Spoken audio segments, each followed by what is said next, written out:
અત્યારે હું ઊભો છું ધારી તુલસીશ્યામ હાઈવે ખોખરા મહાદેવથી વેકરાણા નદી સુધીમાં જે રોડનું કામકાજ ચાલી રહેલું હતું. આપણે સરસિયા ગામના વતનના રતન એવા જીતુભાઈ સેલડિયાએ આ પહેલા આ જેટલા પણ મજૂરો કામ કરી રહેલા છે ને, તમે આમ પણ જોઈ શકો છો. ઓલી બાજુ જેટલા પણ મજૂરો હતા એમને ધાબળાનું વિતરણ કરેલું હતું. પણ જીતુભાઈની એવી ઈચ્છા હતી કે ભાઈ આની અંદર જેટલા છોકરા નાના નાના છે આ તમામ નાના છોકરાઓને એજ્યુકેશન માટેની કીટ આપવાની આપણે વાત થયેલી હતી. અને અમારા જીતુભાઈ સેલડિયાએ આ લોકો માટે એજ્યુકેશન માટે જે કીટ મોકલાવેલી છે, આ કીટનું આજે આપણે વિતરણ કરીએ છીએ. સાથે જ આ નાના બાળકો માટે કંઈક ને કંઈક હજી પણ ભેટ અને સોગાતો પણ જીતુભાઈ સેલડિયા તરફથી આપવાની છે. ત્યારે હવે તો આપણે શરૂઆત કરીએ કે જેટલા પણ બાળકો રામભાઈ જેટલા પણ બાળકો અત્યારે અહીંયા અભ્યાસ કરતા હોય કે કરવાના હોય તો આ લોકો માટે અમારા ગામના વરિષ્ઠ આગેવાન એવા રામભાઈ પણ પધારેલા છે. રામભાઈ, તમારા હાથે આ એક એક છોકરાઓને એક એક કીટ આપણે આપવાની છે આજે.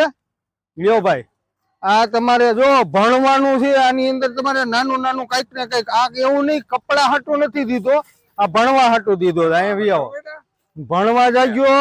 અને આપણે જીતુભાઈ સેલડિયા તરફથી આ કીટ મળેલ છે, હજી હું લેતો આવું છું.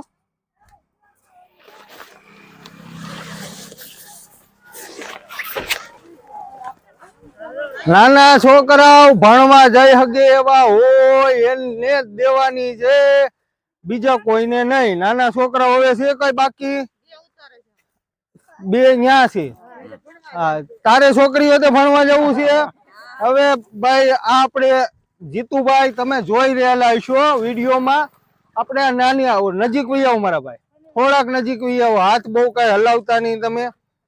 આપણે અનાયાસે આજે ભેગા થઈ ગયા છીએ પાછા. આ છોકરીને પણ આમ જો, આમે જો, ભણવા જવું જ ને તારે ભણજો. આની અંદર ખાલી લુગડા ભરવાના નથી, આની અંદર ચોપડા, બોલપેન, કંપાસ બધું છે. મોટી થઈને કાંક ભણી ગણીને કાંક બનજે. આપણે હાવ મજૂરી નથી કરવાની, બરોબર? એટલે આ તારી હાટું દફતર હાલે. એ બાપા, હાલો ભણવા જવાનું છે ઢીંગલી ને. હાલો રેડી ને. હવે બીજું કોઈ બાકી રહ્યું નાના છોકરાઓમાં? આ સાચ બંદર વાળા તમારી હાટું અમે થોડી છે ધક્કો ખાવાના હતા. આ તમારું જોતું અને તમારી હાટું આવ્યું હતું. હવે નાના છોકરાઓ કોઈ બાકી રહે? અહીંયા છોકરી તું અહીંયા તને દઈ દઈ. હજી આ છોકરી લે બેટા, આ તારી હાટું.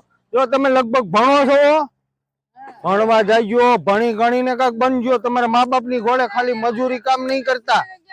તમે બધા સાચ બંદર વાળા છો ને. આપણે ઓલી ફેરે જે ધાબળા જે દાતા એ દીધા હતા ને, એ દાતા તરફથી અત્યારે દફતરની કીટ પણ આવેલી છે. અને તમે વૈયા ગયા હતા, તમારી એટલું બીજી પણ ભેટ સોગાતો હતી.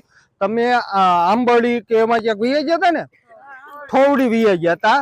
એટલા માટે એ પોતે રૂબરૂ આવ્યા હતા તમારા બાળકો માટે કંઈક ને કંઈક લઈને. પણ તઈ તમે નહોતા મળી શક્યા. હવે તમે કેટલા દિવસ હશો?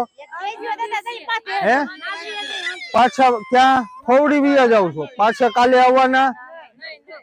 ઠીક છે. આ આપણે મજૂર વર્ગ છે, આમ જોઈને તો સાચ બંદરના છે.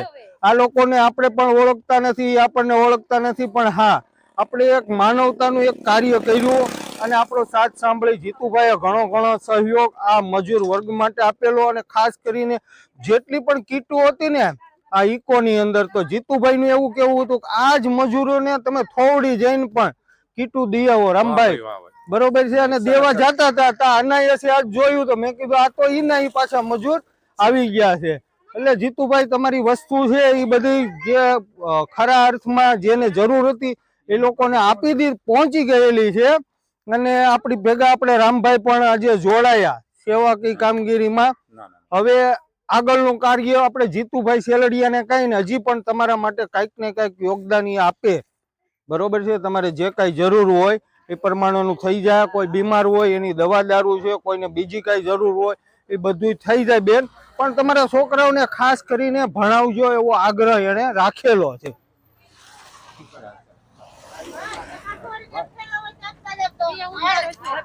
આપો ઉભા ચાલુ રાખ.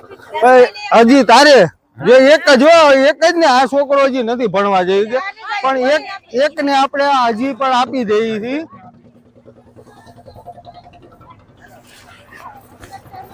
આયો રમભાઈ તમારા હાથે આ થેલો આપી ગયો. આ કઈ છોકરીને હાલો આ ઢીંગલીને દઈ દઈ. ભાઈ નાની છે, ભણવા જઈ શકે એમ નથી, પણ એના મા બાપની એવી ઈચ્છા હતી એટલે આ છોકરીને પણ જીતુભાઈ સેલડિયા તરફથી અત્યારે આપણે કીટ અર્પણ કરેલી છે.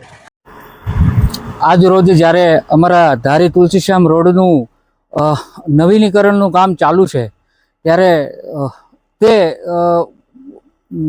કામમાં ખૂબ મોટી સંખ્યામાં મજૂરો આવેલા છે. મજૂરોની સાથે નાના નાના બાળકો પણ, જે 5 થી 7 વર્ષના બાળકો, 12 કે 15 બાળકો છે. આ કામ ખૂબ લાંબા સમય સુધી ચાલવાનું હોવાથી એની સાથે મજૂરોની સાથે આવેલા બાળકોનું શિક્ષણ ખરેખર અત્યારે અટકી ગયું છે. એ શિક્ષણ ન અટકે, એનો પાયો નબળો ન રહે, એવા શુભ આશયથી આજે અમે એ બાળકોને શૈક્ષણિક કીટ આપવાના છીએ, જેમાં school bag, notebook, pencil, digital slate થી લઈને કંપાસ બોક્સથી લઈને ઘણી જેની જરૂરિયાત છે એ પ્રમાણે બધો સામાન એમાં મૂકવામાં આવેલો છે. ખાસ કરીને મને એવી જાણકારી મળી કે ચાંચ બંદરના છે. ચાંચ બંદરના મતલબ અમારા મિત્ર ધારાસભ્ય હીરાભાઈ સોલંકીના વિસ્તારના છે, તો અમારી વિશેષ જવાબદારી બને છે કે લોકો શિક્ષણથી વંચિત ન રહી જાય. એ બાબતે મારે ધારાસભ્ય સાહેબ સાથે પણ વાત થઈ છે.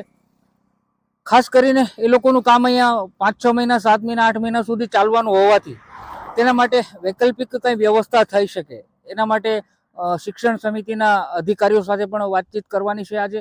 અને ખાસ કરીને અમારા ધારાસભ્ય માનનીય શ્રી જયભાઈ કાકડિયા અને મંત્રી શ્રી કૌશિકભાઈ વેકરિયા અને જિલ્લા અધ્યક્ષ અમારા મિત્ર અતુલભાઈ કાનાણીનું પણ અમે ધ્યાન દોરવાના છીએ. આપણને ખબર નથી એ બાળકો ભવિષ્યમાં શું બનવાના છે. કોઈ મોટા એન્જિનિયર, ડોક્ટર, મોટા અધિકારી બને, જેનો પાયો નબળો ન રહી જાય, એવા શુભ હેતુથી એના માટે કોઈ ને કોઈ અહીંયા શિક્ષણની વૈકલ્પિક વ્યવસ્થા કરવા માટે અમે ઉપર લેવલ સુધી ધ્યાન દોરવાના છે.